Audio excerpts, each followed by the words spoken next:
Hey guys, I'm Dirk Fender, and today I thought we would talk about just some general plant care tips that I might have for you and just a little bit of advice, okay?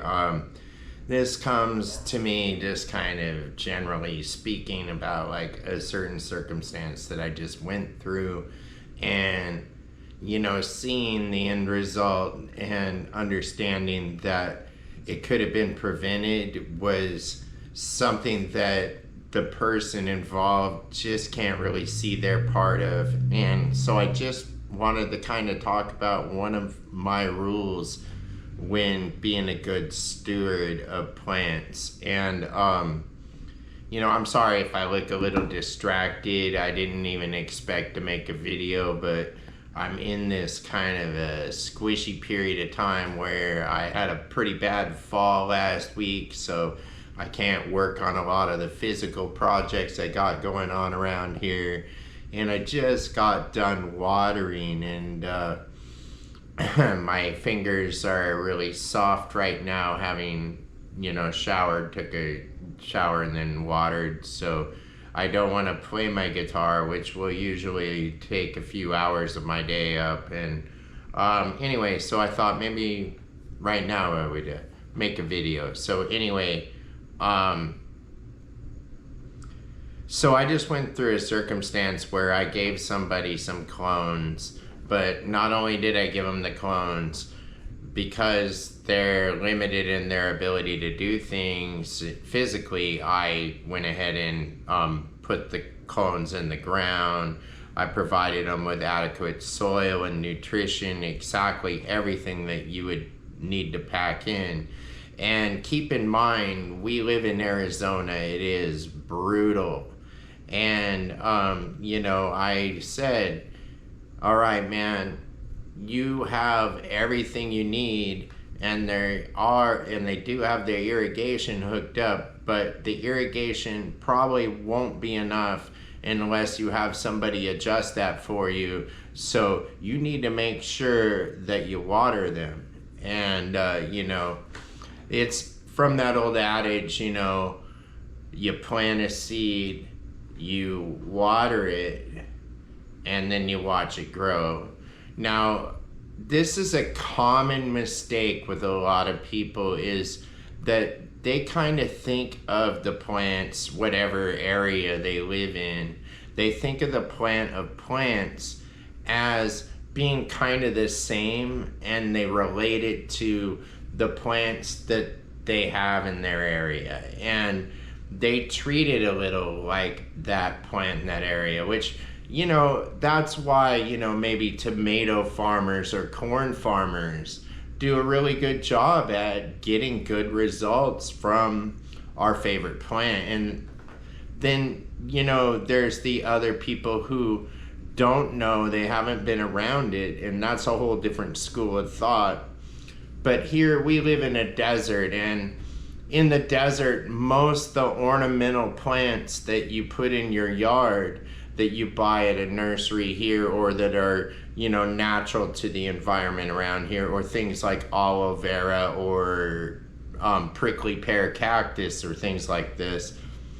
It's fine never to water a prickly pear or cactus. I mean, if you don't want to water it, you can just wait till it rains and it'll survive in between. I mean, it won't thrive. If you want it to thrive, you do give it a little bit of water, and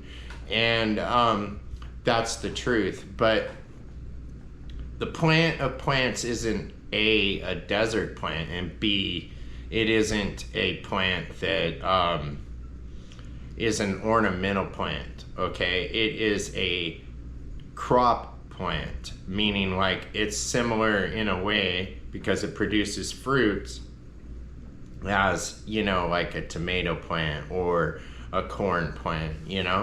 You get a harvest from it, but well, in this case we get flowers, so maybe it's a little more like basil or some kind of other herbs that you could get from growing in your garden, right? So reality is that with a plant that is a crop plant, you must water it. Now, the other thing to think about is that if you aren't watering your plant, at the right moments, what you're doing is you're starting, stopping its growth. In the case of its environment, this may or may not kill the plant right away. Like, it may just show signs of, if you're underwatering, it may just show signs of reduced, growth and foliage and kind of a wimpier structure. And it's kind of like, hey, I'm here and I'm not like as good as you want me to be. I'm a little underwhelming. The plants, they need the right care, and that's what we're here for. We're here to water them. We're here to take care of them. And my rule is, this isn't just about watering your plants.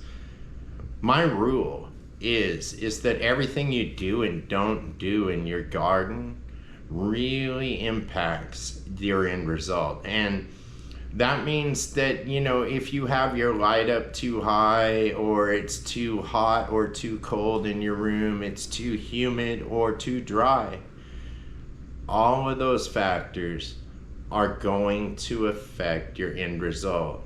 Now, given your current situation and what you can do, it's kind of up to you to do your best for you and your plants by caring for them. And in this case, the person just simply knew they needed water and used the excuse of his physical health not to pull a hose over and water them. And the reality is that they're both dead. And I say that with a little bit of shake in my voice because they were clones of my plants, and they went against my plant numbers. I had to count them into my plant numbers, and that meant that I had less around that I could work with. And it was pretty inconvenient to plant them in the yard. Broke my hip a couple years ago, and anyways, it's hard to dig holes with my hip, and so I limped around for a few days afterwards, and it's not worth it to me to limp around if you're not going to water your plant, right? So a lot of times we blame breeders, or we blame the person we got the clone from, but the only person who really gives a crap if you get a harvest and gets you get a really good one is you. And whatever you do and don't do, that's going to impact your harvest. Now, you don't have to do everything, and a lot of marketing will tell you that you do. You have to understand what to do and what not to do, and that's why I I use a couple different systems, but what I recommend for people is, if you don't have the wherewithal or the patience to deal with all of the factors that kind of go into organic growing, you can do one or two things. You can not grow organically, and you can use grow dots, which are very simple to use. Or you can go ahead and go on buildasoil.com and check out all of their products. And if you reach out, to their customer support, they'll help you get, set up in a way that'll fit your needs. They have tents, everything. I'm not sponsored by them in any way, shape, or form, but I use their products because they're a small company. And Jeremy is, he's a good person. You can see that. And he's just trying to do the right thing. And you have to really give it to him for his sourcing of materials.